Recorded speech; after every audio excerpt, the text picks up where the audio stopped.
స్థానిక సంస్థల ఎన్నికలకు రాష్ట్ర ప్రభుత్వం కసరత్తు చేస్తున్న వేళ ఓ ఇంట్రెస్టింగ్ న్యూస్ వైరల్ అవుతోంది. ఎవరు ఊహించని విధంగా ఆ గ్రామంలో ఓ సంఘటన జరిగింది.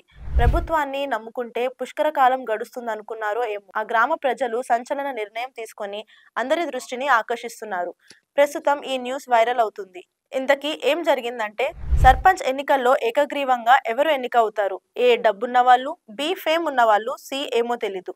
రాష్ట్రంలో ఇంకా పంచాయతీ ఎన్నికల నోటిఫికేషన్ రాకముందే అప్పుడే కొన్ని గ్రామాల్లో సర్పంచ్లు గెలిచేసి సంబరాలు సైతం చేసుకుంటున్నారు. స్వీట్లు పంచుతూ టపాసులు కాలుస్తున్నారు. ఊరేగింపులు సైతం జరుగుతున్నాయి. అదేంటి అనుకుంటున్నారా?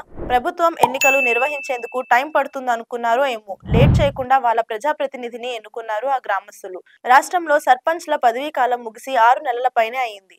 ప్రత్యేక అధికారులతో పాలన కొనసాగుతున్న విషయం తెలిసిందే. ఎన్నికలకు ఇంకా టైం ఉంది. అయితే వరంగల్ జిల్లాలో మాత్రం ఎన్నికల సందడి ముందుగానే మొదలైనట్లు తెలుస్తోంది. పర్వతగిరి మండలం చెరువుకొమ్మ తండాలో దాదాపు 883 మంది జనాభా ఉండగా వీరిలో 700 మందికి ఓటు హక్కు ఉంది. అయితే పంచాయతీ ఎన్నికలకు నోటిఫికేషన్ రాకముందే ఆ ఊరికి కొత్త సర్పంచ్ను ఎన్నుకోవాలని ఆ ఊరి ప్రజలు నిర్ణయించుకున్నారు. ధరావత్ బాలాజీ అనే వ్యక్తి తనను సర్పంచ్గా ఏకగ్రీవం చేస్తే సొంత డబ్బులతో ఊళ్ళో బొడ్రాయి, పోచమ్మ తల్లి, ఆంజనేయ స్వామి గుళ్ళు కట్టిస్తానని, అలాగే విగ్రహాలు పెట్టిస్తానని హామీ ఇచ్చాడు.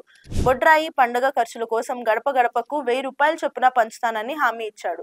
ఇందుకోసం వచ్చే స్థానిక ఎన్నికల్లో ఎవరూ పోటీ చేయకుండా తనను ఏకగ్రీవం చేయాలని కండిషన్ పెట్టాడు. ఆఫర్ ఏదో బాగుందని ఆ గ్రామస్తులు కూడా దీనికి ఒప్పుకున్నారు. ఈ క్రమంలో సర్పంచ్ అయిన తరువాత మాట తప్పితే ఎలా అని వారంతా బాలాజీని ప్రశ్నించారు. దీంతో ఎన్నికలు రాకముందే ఈ పనులన్నీ పూర్తి చేస్తానని మాటిచ్చాడు.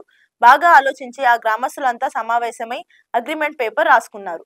ఇందులో సర్పంచ్ అభ్యర్థి, గ్రామస్తులు సంతకాలు పెట్టారు. గడువులోగా ఈ పనులు పూర్తి అయితే కేవలం బాలాజీ ఇంటి నుంచి మాత్రమే నామినేషన్ వేయాలని తెలిపారు.